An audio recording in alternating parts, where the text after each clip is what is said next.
we have seen the recovery from pre-COVID.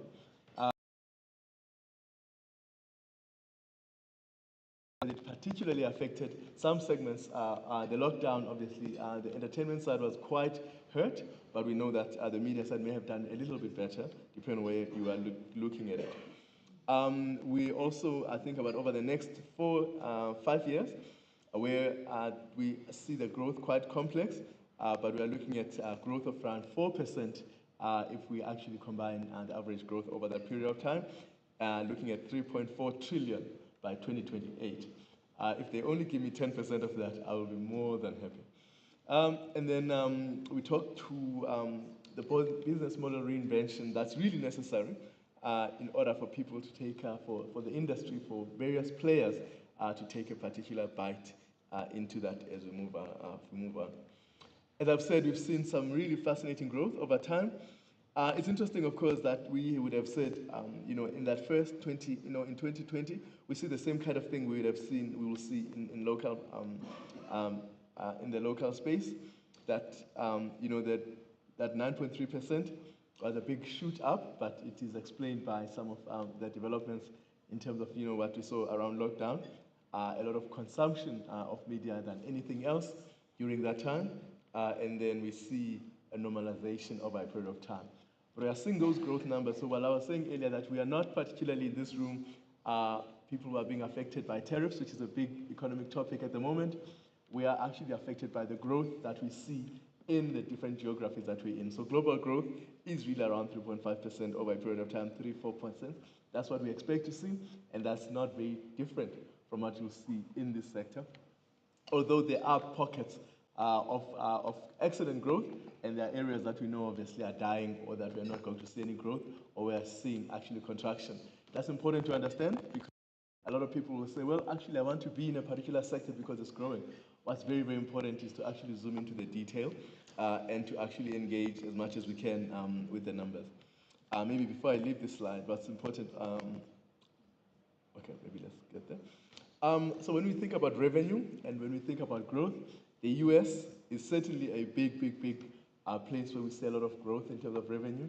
China is growing on both the revenue and growth. So basically, where you see the big numbers, that speaks to their populations, but this also speaks, especially for China, from obviously a very low base that we've seen a lot of growth. But that's where we've seen a lot of growth. But I think if you look at the next slide, where we are looking at, for example, the three markets in Africa. South Africa has a space. So if you look at the lower down, that's sort of where we're saying this is sort of the growth rates that we expect to see over the next 5 years. And then on the left-hand side, that's where you see the revenue itself. But South Africa is doing very well if we look at the revenue. We are a big country, we've been doing this for a long time, so we've been able to say, look, there's a lot more money coming into the sector. But in terms of growing the sector, we are growing much less than everybody else. But that speaks to two things, I suspect. One is that once the sector is big, it doesn't grow as quickly as it would if the sector is actually at its infancy. We know that, for example, the Kenyans and the Nigerians, you see them a little bit further in terms of growth, but the revenue is still much lower than what we see. And that's because that, they're still base is still quite to see. We expect a lot more from those two countries over a period of time. And one of the key things that we are looking at is this AI tracker. We talked about artificial intelligence, and generative AI will be a really big challenge in our thinking in terms of content production. But we also think that that's something that's also going to help fill the gaps. So you think about it, and we think about what AI has been able to do in these spaces, is to actually play a role in some of those areas where we are still not able to go, or actually we may not want to go. And that's an important way about thinking about AI, because I think many people think about AI as coming for us or coming at us. We should actually be thinking about it differently. We should be thinking about working with it. That is part of what we're actually trying to do. I watched a really beautiful piece of work the other day where one of the artists was doing some visuals about themselves. So there's a lot of stuff that they're able to do themselves. And then they also engaged AI, to provide some of the backgrounds and put them in different places. So yes, you can do one thing, but it also allows you and supports you in terms of what you're able to create. And so we should think about AI in that way, that it's not something that's coming for our jobs, but it's something that can enhance our work and that can actually support the work that we are doing if used in a responsible manner. And so we're talking about that. So we think, but obviously it's very, very important to also recognize that there is some threat that comes to the challenge on these industries. I'm going to highlight a few things about the South African industry. The main thing is that we've, the numbers before this came quite strong, but that's during COVID, and I'll show you where the big driver was in terms of entertainment. I think most of us during COVID went home and we sat there, and basically all we did was to watch television, read newspapers and all of that. So that was a very big revenue driver that actually picked that up. And then over a period of time, as things normalize, we sort of coming back to normal trends. And again, as I said earlier, 2% is what South Africa is actually growing by, and that's what's expected in this sector. But there are different sub-sectors in entertainment and media, and those sub-sectors are really where the focus is. And I'd like to get into the sub-sectors. We're seeing a lot of positive growth if we think about in the next 5 years. And of course, we also know where we are not going to be growing. I think the big focus is we know that traditional TV is dying, and certainly newspapers, consumer magazines, and books are also an area of real death over the period of time. I think most of us know that a lot of the stuff we consume are newspapers. By the time I wake up and I say newspaper, I would have known everything that's happening in the world because I would have found it on social media and discussion. So by the time it comes into a newspaper, we watch a lot of books. That content is actually there. Where we're seeing a lot of growth, obviously entertainment, internet advertising is big, services revenue, music, and obviously OTT, over-the-top video. That's something that we know very, very well. It's something that's living with us over a period of time. Connectivity and data is a great opportunity. It's a fantastic opportunity because this is a category that is growing very fast as we move up the value chain, especially thinking about 3G, 4G subscriptions, 5G, and all of that. That's been coming up strongly. But it also means that it's giving us an opportunity to grow even further when we think about how the sector is connected. We think about revenue itself and how the media space is going to work over a period of time. And as I said earlier, these things actually do work together and they connect with each other. And also they're giving us access to places we have not had an opportunity to go, especially in rural areas where there is a lot of, we talked to some of our clients who are actually putting on a lot of infrastructure to access areas that have not been previously accessed. And that is something that's quite important. I was actually at home in the Eastern Cape recently, and one of my aunts, I mean, this is not as a good story as it sounds, but she trades. So she'll be working in the garden, and then she gets on her phone, and she's doing this thing. And I said, what are you doing on that phone all the time? And she says, I'm trading. And I thought, you're trading? What do you mean you're trading? But the sort of the forex trading that everybody's trading. So she has enough. It's fast enough for her to trade, but of course I don't trust that that's real trading. In my mind, that's not the kind of trading I would like her to do. But the point though is that people are very, very engaged in the rural areas. They're actually getting, and as the media sector grows, and as the internet sector grows, we are actually bringing on people into that space. So we should expect that the growth that is coming into that media, into that sector, is actually going to affect ordinary people, and that's an opportunity. This is the point that I'm making, of course. And then, of course, internet advertising is a big, big area. When we look at the kinds of projections that we are seeing, if we're looking at something like this, where it's very rare where you see growth of close to 8% in terms of actually continuous average growth per year. Yeah, sure. So that's very important. And then in-stream advertising, again, another area of growth, 11% of growth over a period of time. It is something that I remember very, very earlier on. I was still a student. People were talking about this, actually as an idea. I remember my friends who were doing film that, actually we're going to change the industry. And I think little did they know that actually, it could actually get to them to this level. I'm moving a little bit faster. As I've said, television, unfortunately, is not a place we want to go. Interestingly, cinema, clearly something that looks slightly, even though we will not go back to pre-pandemic levels, it's forecast to actually continue to grow over the forecast period. Now, that surprised me. I've not been to the cinema in a very long time. But clearly, the world is not about me, that actually there are trends actually that are growing, and that actually we have to look at. And I say that because importantly, that when we read these reports, we sit in our corners and then we say, look, actually, I don't think that's going anywhere. It's important to be informed about actually where things are going. So that if I think about I'm not going to the cinema, so cinema is dying, does not mean that other people are not actually going to the cinema.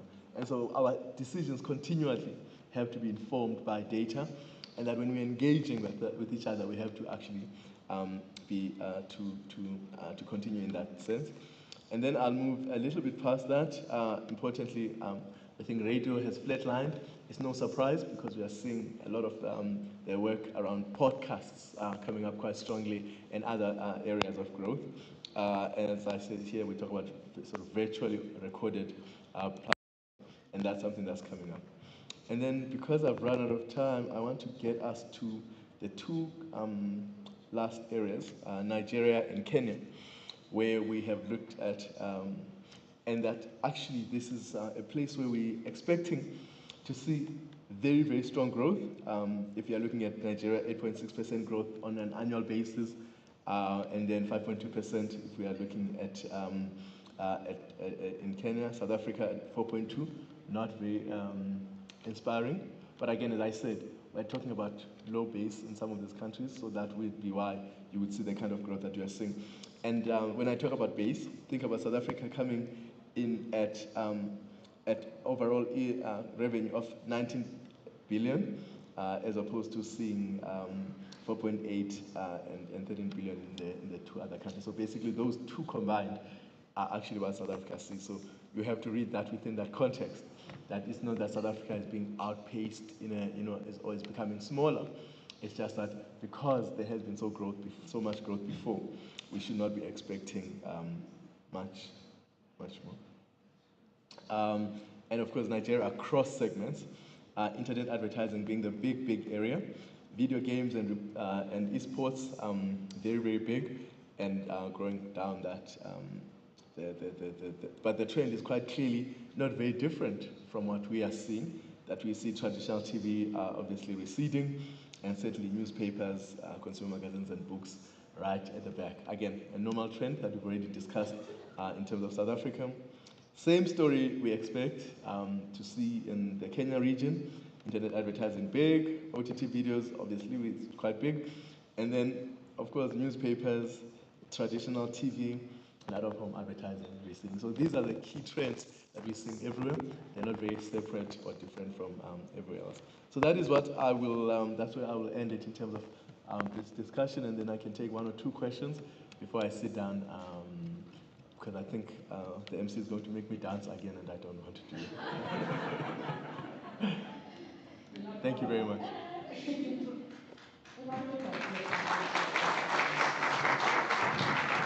Yes, yes, sir. So one question to those of these are the two that we can take. We can only take two to catch up the time. You will be with us throughout the day. So if anybody else has questions, certainly not. Okay. But I can share my details. That's okay. Fantastic. Thank you. Please proceed. Thanks very much. Thanks for a great presentation. I'm just looking at the two internet advertising and OTT video. I mean, if you strip those two out, it's not really showing growth locally because that's money that's actually going out of our economy. I think it's up to about 50% of total advertising that's going to internet. And OTT streaming, I presume, is mainly Netflix. I mean, maybe Showmax is a little chunk of that. So how does the picture look without that? And since today is about policy and regulation, are there any thoughts about how to, I'm not being too protectionist, but make sure that there's investment in growing our creative industries by these unregulated global tech giants? I see you're rooting for tariffs in this industry. Certainly, that's really the case, but I think the more important thing is exactly probably the first thing about regulation is very, very important. The protection of local industries, I think something Colin and I have been engaged in for many, many years. but certainly investment is a key thing around these areas, so that actually you do grow local content, which clearly, if you think about it, is that, you know, when you say the money goes to Netflix, Netflix is actually spending a lot of money coming in here to invest because they can see the value that actually exists. So I do not speak for Netflix. but yeah, yeah. So that kind of investment signals something. So when we think even about actually, you know, where we think about industries, so for example, in manufacturing, we know that once somebody starts to invest there, they see something quite special. And it's up to us to actually unlock that potential. And we are talking about regulation, that's very important. But then obviously putting the right kind of investments and the incentives are clearly there so that we can create it. Because unfortunately, unlike what Trump is trying to do, we are not going to be able to protect our local industries without the right kind of investment. It's not possible. Everything has sort of left our hands in terms of keeping it local. What we need to do is to make sure that we are investing locally in an appropriate manner that gives us the kind of inclusion and the returns that we want. We are not going to be able to say, look, we're going to just exclude outsiders. In any case, we want outsiders to be here, to help us tell those kind of stories and to actually grow our industries in an important manner. So I think you're quite right about that, you know, is externalized depending on who owns the final, I guess, product. But at the same time, we know that local productions are actually growing up in the telling of those stories. One of the things that we know about media, there's a report that really came out recently talking about the cost to us of negative media. And that is actually fundamentally high, particularly because it harms our economies in a very dramatic way, because those stereotypes and negative stereotypes inform how people think about business people here, artists here, and all of that. And it is up to us to tell those stories, and that's an important part of that discussion. I think there was one last question. Okay, morning, Cnergy. Thank you everyone who organized the session. My name is Papama and I'm from the Eastern Cape. So I'm going to ask a question from the perspective of your aunt in the garden. And forgive me if it's a long preface. It's really informed by the fact that you are on the podium. I think 2019 you were facilitating a session at the East London IPZ for Transnet. And I think at the time I was doing a lot of writing around the idea of creative sector stimulus fund that emulates, you know, what I thought was Operation Pakisa, until Cisco Darby kind of mentioned that it wasn't really a program, it was just a diversion of funds into pots that were then called Pakisa. So I think the question for me is that you mentioned something very important about the structure of our sector. It's not being outpaced by Kenya and Nigeria, but they're growing at a faster rate. But it's a big sector in infancy, as you referred to. And I'm just wondering, would a stimulus fund be the solution, or is it a question of the recurring structure of concentration in our economy finding its way into the way we think about the creative sector as well? And if that's the case, how do we break out of that into a rapid growth pathway? And what are the kind of structural shifts that we need to see there? Sure. It's a very good question, and I'm glad you used the word stimulus, because I think we always talk about stimulus funds, which is basically because when you stimulate something, it's because something has sort of you're trying to kickstart it, or it's just at an infancy, so you're sort of trying to stimulate it. But this sector is not such a sector. You actually need consistent investment over a period of time, whether it's investment to actually start up, you know, the other sectors that have not been there, or to continue to subsidy. We've seen, for example, one of our big sectors have been the motor sector. And the motor sector does not have a stimulus fund. It has actually a stable fund that continues to invest over a long period of time, and that's why it's been so successful. That's why we can export to the many markets that we export to, because we realize its importance for jobs, for economic growth, for industrialization, and the different linkages within the economy. And so we said we want to actually continuously invest here. So we're not stimulating it. So not you don't hear every other year to saying, look, we've actually put together a stimulus package. We have a consistent. So I would say this sector particularly needs that kind of investment. so that you actually are not stimulating it because it's already there. You know, I mean, I think there are more than enough people who are playing a role. What you want is actually is a fund that continuously supports the sector over a period of time to grow the different segments that are important. And as we let go of the other segments that obviously will not be with us because things have changed fundamentally in our sector. So I think the important thing is to walk away from the stimulus thing, because every once in a while you sort of throw in money and hope it does what you hope it does. But if you have a long-term program with a long-term funding, you do much better than continuously sort of trying to sort of throw in here 100 million, maybe 10 million here, but actually say over the next 15 years, we intend to actually support the sector in this way, and that we will continuously then monitor that growth over a period of time. So I'm hoping that that answers this question.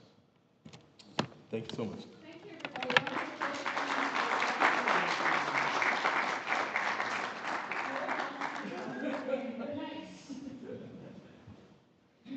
So now we're going to go into a panel discussion. There's some pointers that I made. I found your question.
I think he's quite known for radio, but he's a creative through and through, all sorts. He probably won't mention this on stage, so I'll mention it. He's watched out for their new radio station, 93. They have just soft launched it the other day, so watch this space. Of course, this panel will be moderated by none other than Greg Maloka, and he will be joined by Gatego Maluleke from Dialogue Records, Tando Makuna from Music Publishing Association of South Africa, and Luisile Njui from City of Johannesburg. A round of applause, please, as we go.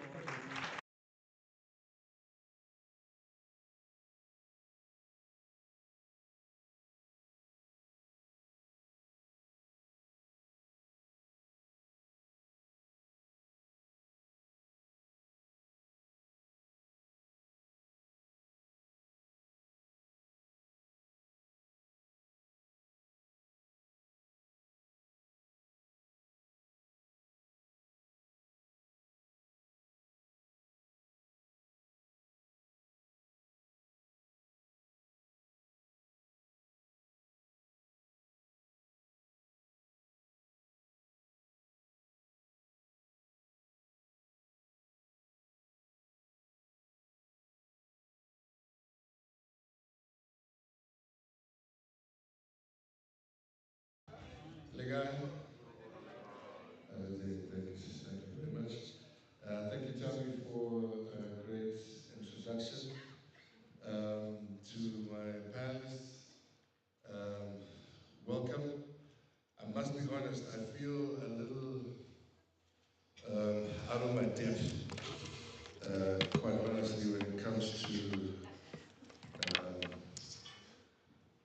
big fancy words, policy, framework, regulation.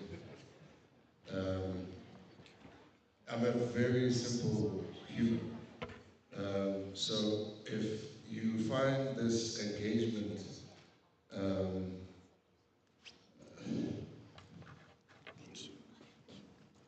less academic, you shouldn't have called me. It's your fault. But I will try and keep it interesting. I think in the main, we want to hear from our panelists, and they are the experts. We had a little bit of a conversation earlier, I think, which will help us kind of get to where we want to get to. But here's a question for everyone, just to kick it off.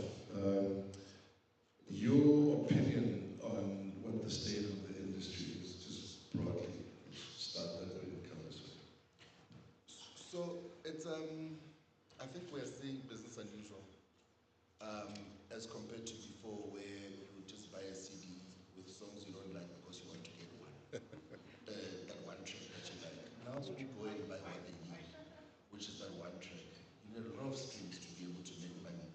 But on the same breath, there's an opportunity for those that are mandated to commercialize music to think out of the box, so that we get to that many streams that we need to be able to look at it as a commercially viable business in today's business landscape. Okay. Tando, you?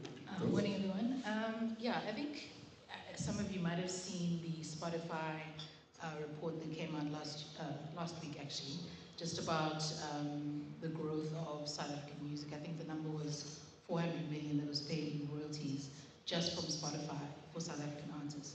So from my perspective, from a publishing perspective, I know Samara is here, they've got a goal of 100, what is it? 1 billion. 1.2 billion. You know, I think we see an opportunity for huge growth.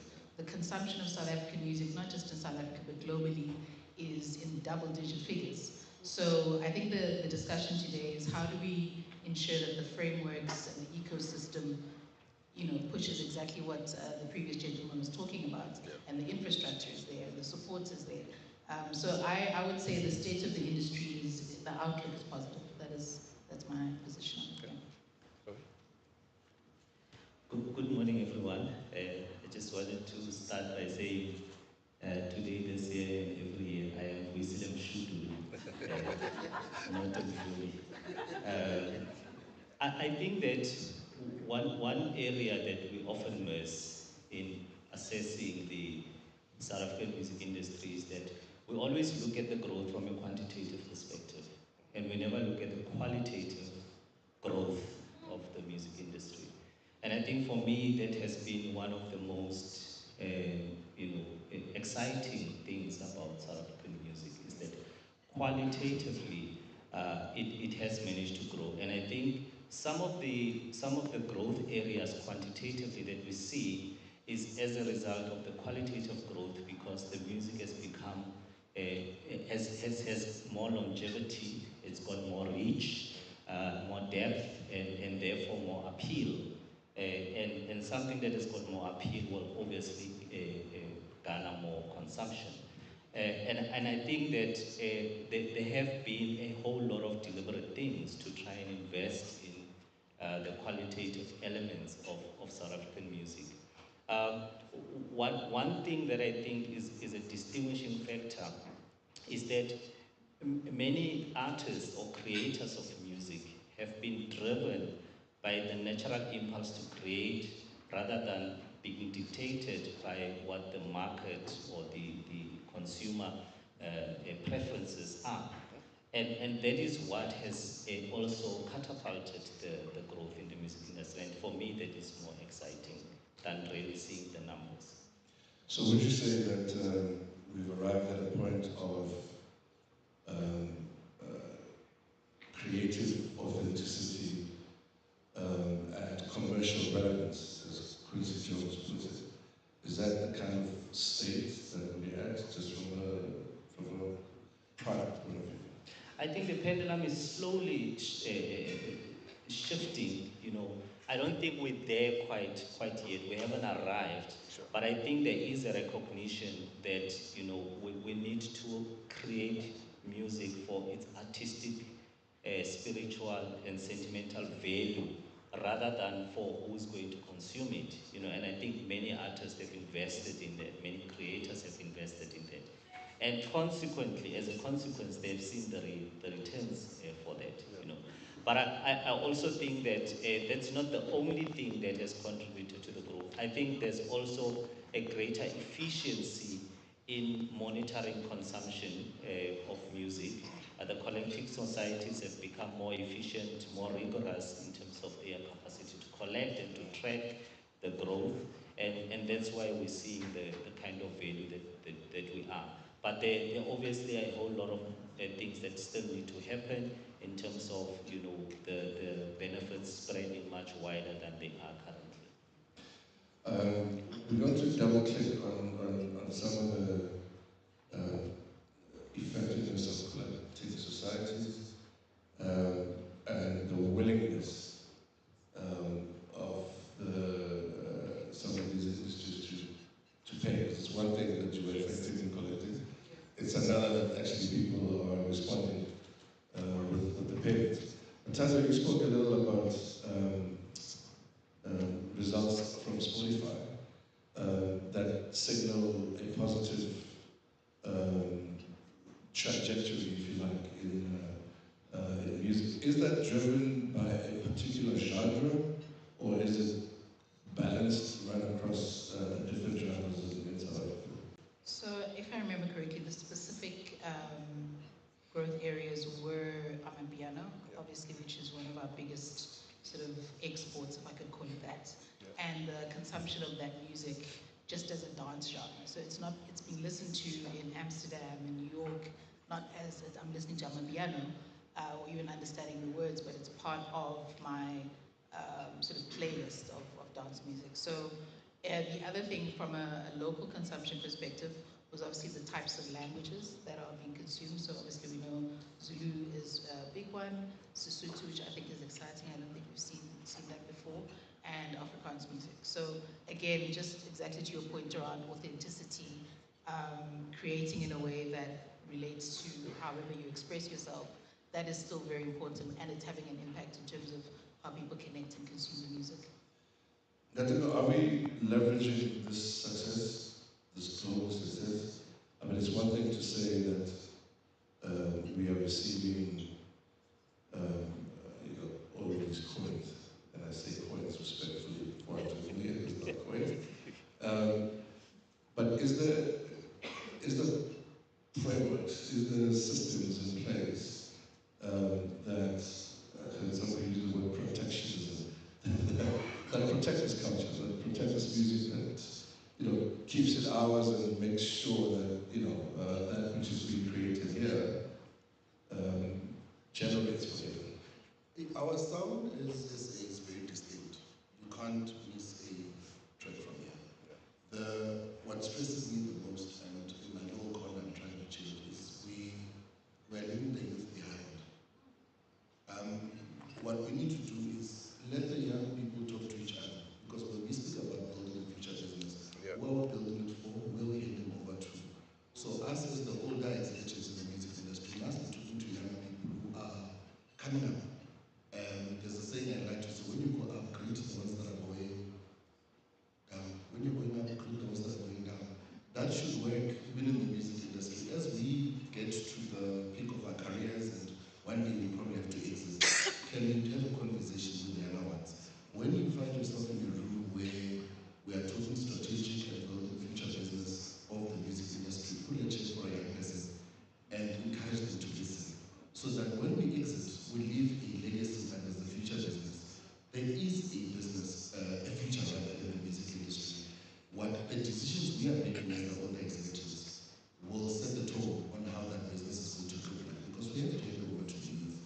We must bring them into the room. We must have this conversation. Half of the room has slightly older people, which worries me, because where is the youth? Where are we handing over to? Where does that conversation happen? I have the conversation open with anyone I get to talk to and encourage that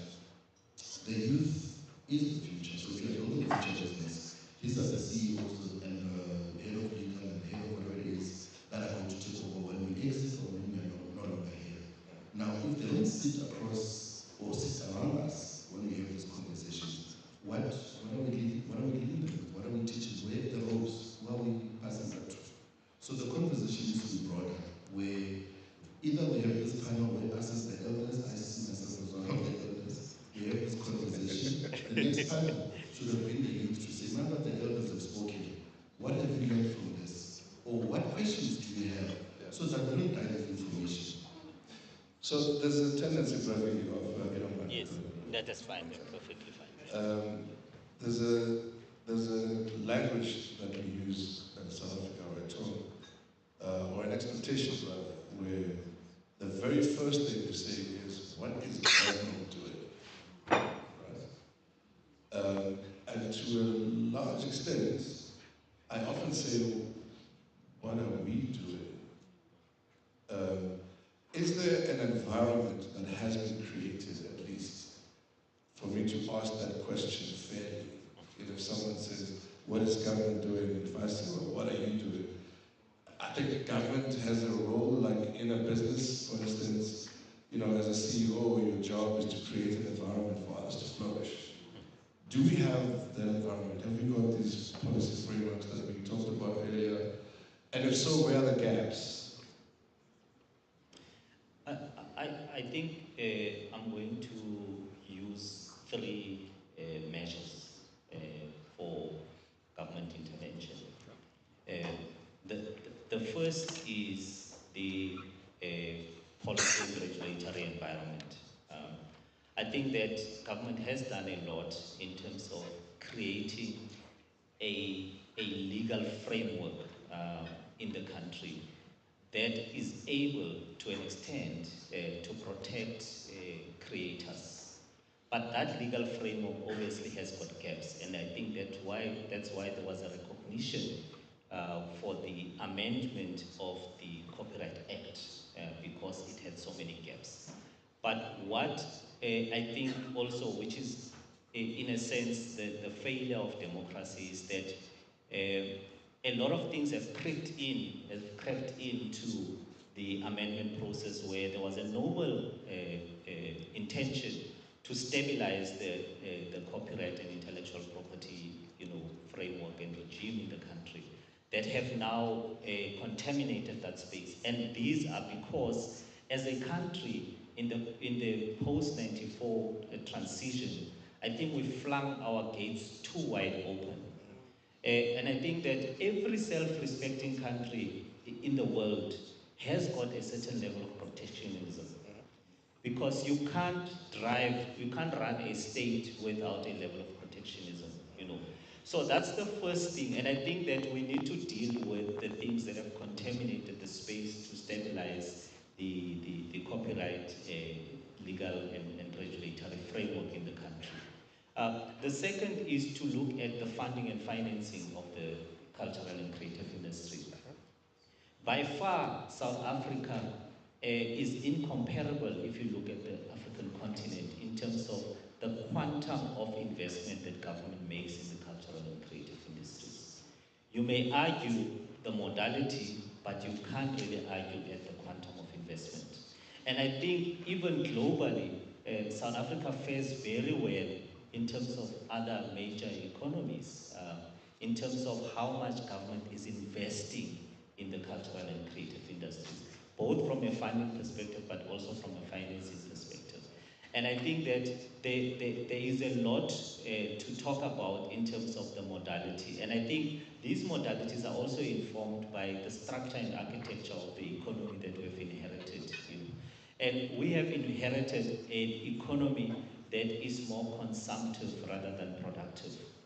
And you find that our funding models are also, in many senses, they don't stimulate independence and growth, but rather they induce dependency.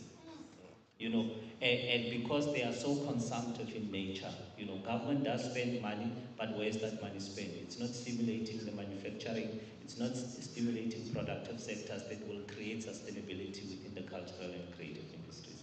The last is the skills development. I think there's a lot that has been done in terms of skills development, both in the formal and in the informal sense.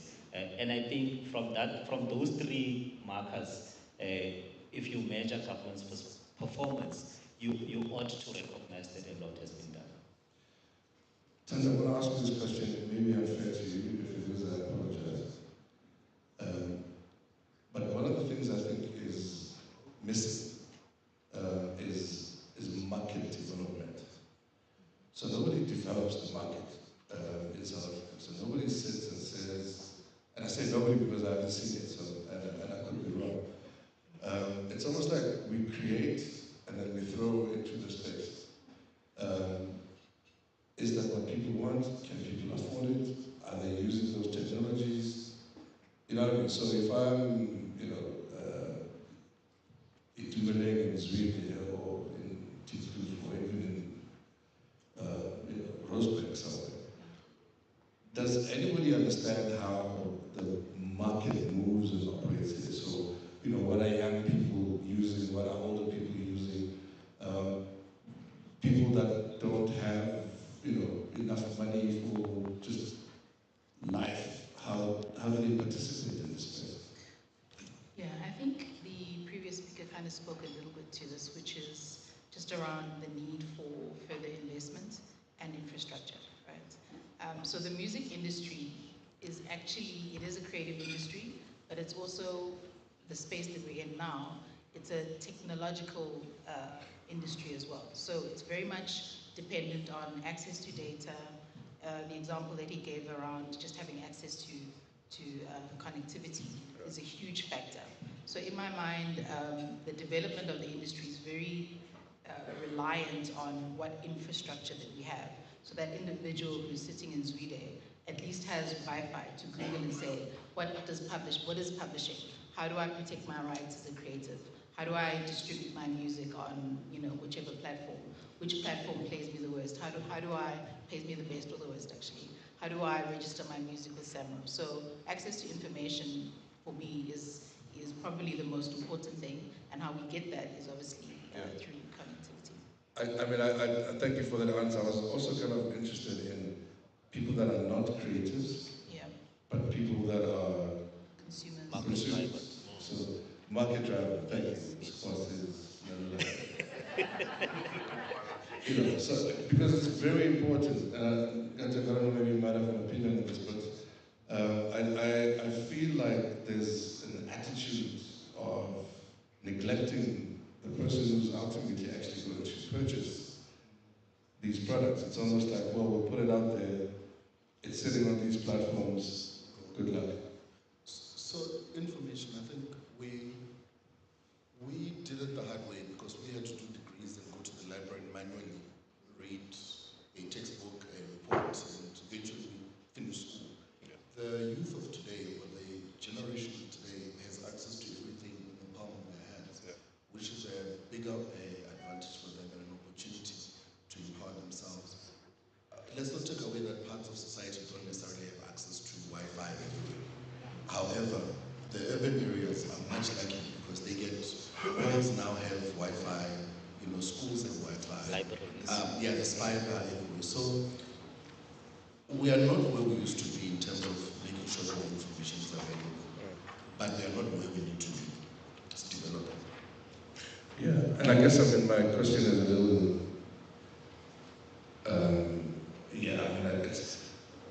I'm looking for a societal shift, right?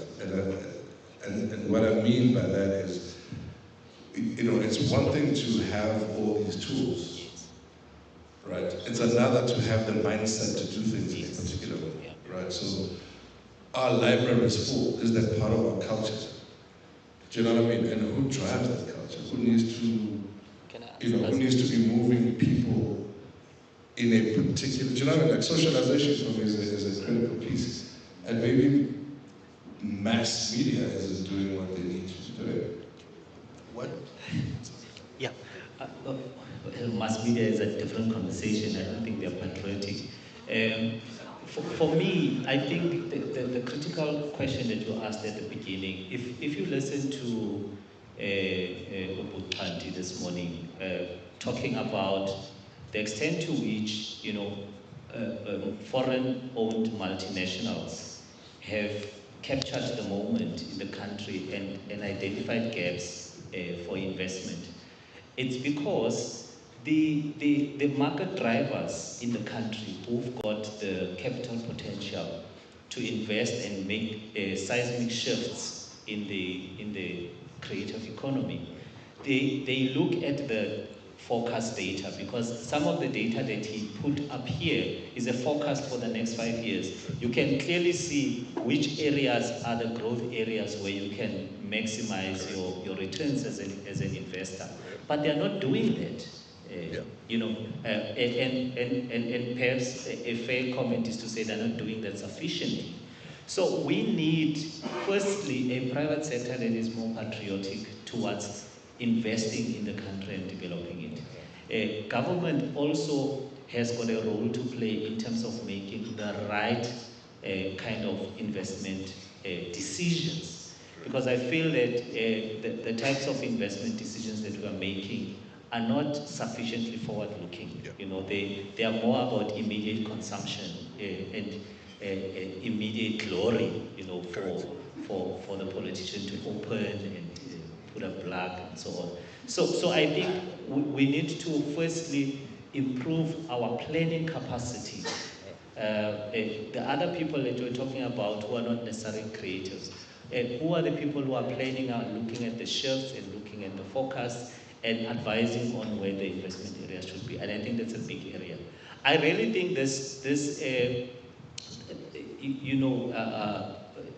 the way in which that we look at the youth is very flawed. The young people this time around are more savvy about protection and ownership of their intellectual property, and more so than the preceding generations. And I think the preceding generation can learn a lot from the young people of today in terms of how do you protect and monetize your intellectual property. Because the benefits that accrue to the intellectual property of the generation of Nkateko are not even the owners of that intellectual property. And those benefits accrue elsewhere rather than to them, but they are the original creators. And I think that we need to have an intergenerational conversation which doesn't look at the young people as learners, perpetual learners, and us as perpetual teachers, but one of how do we exchange ideas to better our understanding of the sector. And does this mean that, then our policy framework, there's those big words, and regulation, are we running after trends and writing these regulations? And if so, then we're going to have a huge challenge. Okay. Yeah, both of us would probably want to jump in on this one, but yeah, I mean, obviously everyone is aware of the Copyright Amendment Bill and some of the challenges as it relates to things like fair use. I think the other thing, which I 100% agree with you on, is a lot of our... Oh. Let us take it. Thank you. One of the things which I do agree with is our laws are not forward-thinking enough. So if we think about AI and how disruptive or supportive, depending on which side of the coin you're looking at it from, that could be. I don't think we're not even having that discussion at a regulatory and policy perspective. So from my perspective, we need to be moving a lot quicker. We have organizations, and we're talking about protectionism, that are already disrupting even our CMO structures and the way in which our CMOs are able to collect efficiently, collect correctly, and also distribute. So I think the sense of urgency and pace around our policies, I think, are a little bit too slow, in my view. I think to add to what Chandra is saying, the sector, and I'll speak of the music industry, which is when I understand better, we like accepting things that don't speak to our day-to-day operations. So even if it's a piece of legislation, we've never bothered to say, but wait, this doesn't work with us, or it does not speak into the future of what we're trying to build, or we won't be able to navigate. And so you've got the amendment bill now, copyright being sent back and forth. I'm a lawyer by training, I don't understand it. Now that's mine. Because I should be able to read it and say, okay, I have an idea of where this should be going. I then ask myself, would this apply or make sense in our sector? No. There's now organizations that are coming from overseas, Annabelle is the CEO of some, so that's why I'm looking for her. They are now collecting directly from here, overseas, bypassing our own structures that are here that are effective, or at least strive to be effective. So if we don't change how we are approaching this specific industry, again, the foreigner will inherit our wealth. It's that simple. Ladies and gentlemen, a round of applause for our panel. Policy, regulation, framework, big fancy words. We will open for a couple of questions. Tammy, you help with those? So we've got 1 and 2. We'll take those 2. There's one here by the table. There's a gent there in the blue. Let's see how that goes. If it goes well, then I'll come through to here, and those are the only ones. Let's see how it goes. No, thank you. Good morning, everyone. And thank you so much to the panel and for raising very critical issues, more like challenges. And I think that's my concern. It's been my concern since yesterday, that we are raising challenges that our country faces, and very little solutions are coming up out of here. Because even if we come up with solutions that are far-fetched, but it's a start. You know, and I just think that we need to have that positive solution-driven mindset. Let's touch on the issue of the youth. We're saying the youth have, and we know, they always have something in their hands. Their eyes are always looking at a screen. But are we doing enough, or maybe we should be doing enough to make sure that the content of the creative work that we put out there stimulates a certain level of conscientiousness amongst young people? We're sitting here as elders who are in the industry and going out, because we're all going to go in that box. But we have not done enough, like the likes of the Steve Bikos, the likes of the Sobukwes. Growing up in the 70s, the Amanda Fist, that was a work of art that instilled a certain level of conscientiousness in me as a person. Are we doing enough in the different genres of the creative sector to instill that? Because we've got young people who are TikToking, jumping, dancing. So maybe let's come back to say, how do we, and I appreciate the input from the COJ as well, but let us drive that conscientiousness that also makes people patriotic, because I think a lot of young people, even elderly people, have given up, and they are giving up, and they are leaving our country and the conscience and the soul of our country in the hands of everyone else except ourselves. And we must take that responsibility as creatives, as the different platforms. I also come from broadcast media, but I think we, because of money, because of investment, foreign investment, we are shaking and letting everything out to be driven by other people, but other than ourselves. Thank you. Thank you so much. Hello, I'm Lulu from IKS Cultural Consulting. Firstly, I want to pay my respects to the elders on the panel, especially Mr. Muleke, all the representatives of the youth. Often the numbers that we talk about, the facts, figures, and the data statistics, refer to recorded product, refer to copyright, refer to IP. But most of the people in the sector make the money from the live music sector. That's where they make the real revenue, consistent revenue. Not much has been said about that. So we speak about policy frameworks, investment, growth strategies for the live music industry. So I'd like the panel to articulate the vision for where artists make a living. And in particular, Mr. Mshudu, the creative industry needs a nighttime economy. What should the cities be doing about that?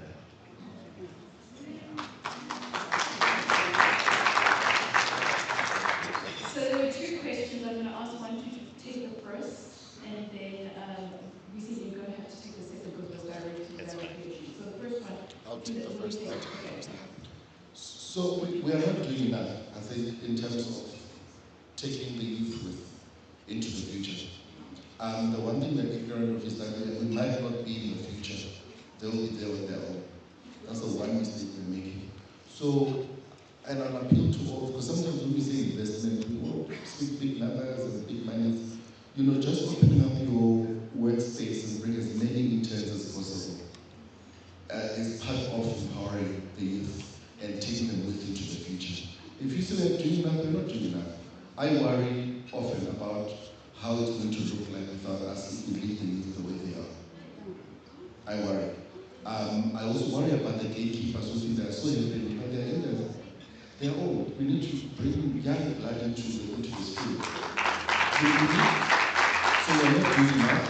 Let it be a task for each one who's here who has a platform or an opportunity to be able to make a difference, to be able to fill a seat for a young person and say, come here, let's empower you into the future. We're not doing enough.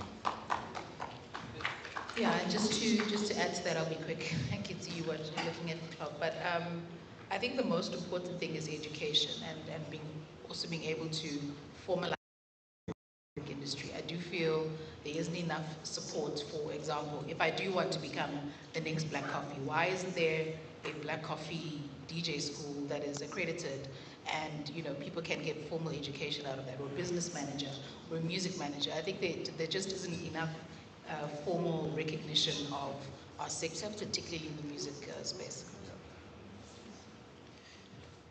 Thanks. I think that I know that collecting societies don't have the capacity to fund political parties and therefore to improve their advocacy position. But I do think collecting societies in South Africa need to come together and sponsor legislation that will, transform them from being viewed as yapping chihuahuas, but to being authoritarian bull-terriers that can enforce compliance with the Copyright Act, but also the ability to protect the space from foreign influence.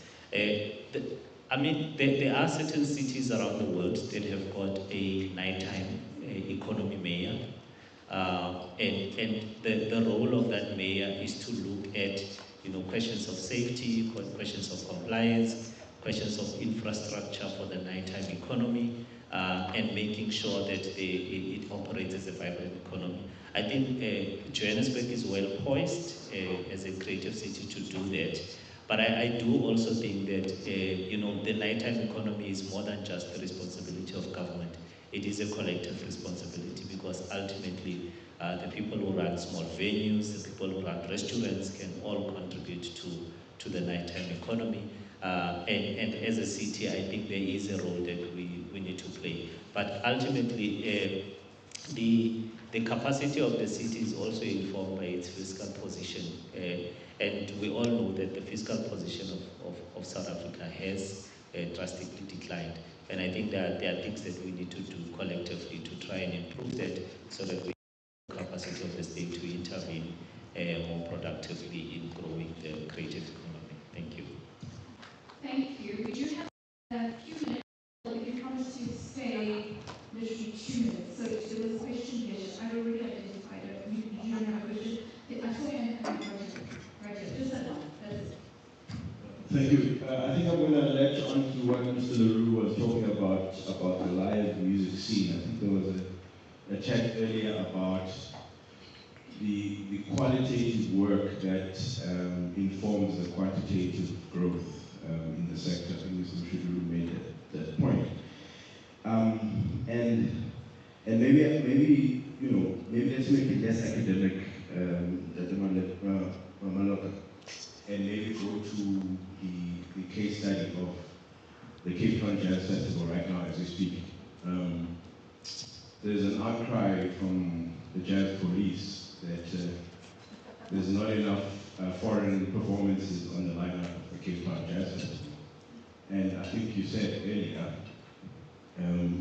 we are producing quality work now in South Africa that is kind of like is holding water, and therefore is creating longevity and sort of long-term value and returns. And I would argue, in line with his point, that the live music scene is demonstrating that in spaces like the jazz arena, there's actually a lot of qualitative output from the South African genre perspective in jazz that the global community is so eager to consume.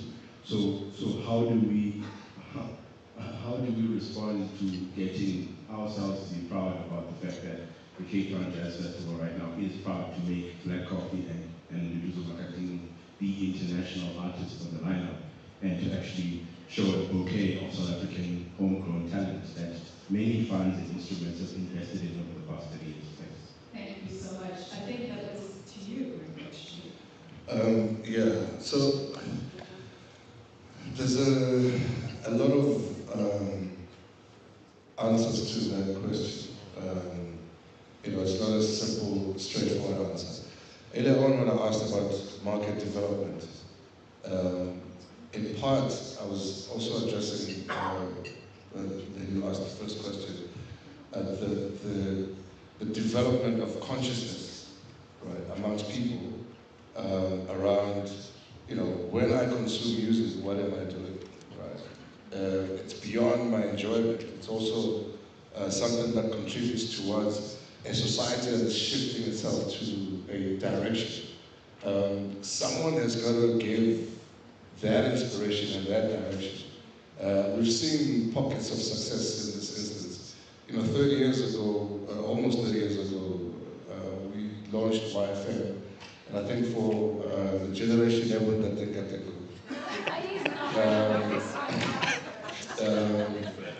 can attest to the fact that there was something deliberate that was happening at Y at that time. The energy was deliberate. Everything was organized. The listeners took on the energy of the station and understood that they need to apply the same energy in their spaces and their different corners. There was very little dependency. We spoke a little bit about dependency earlier, but there was more around bravery, around daring, around going to get it, right, and not waiting to say, well, who's helping me to do something? You were kind of moving with it. So I miss that brand of energy amongst young people.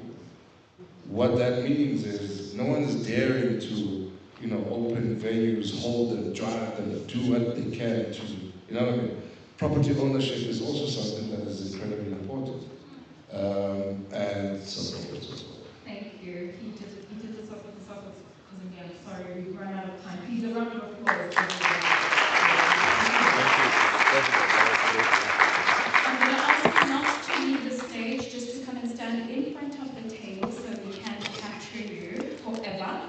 So when things start happening like YFM, we can say, he stopped it. Can we get out the top of it and say the official?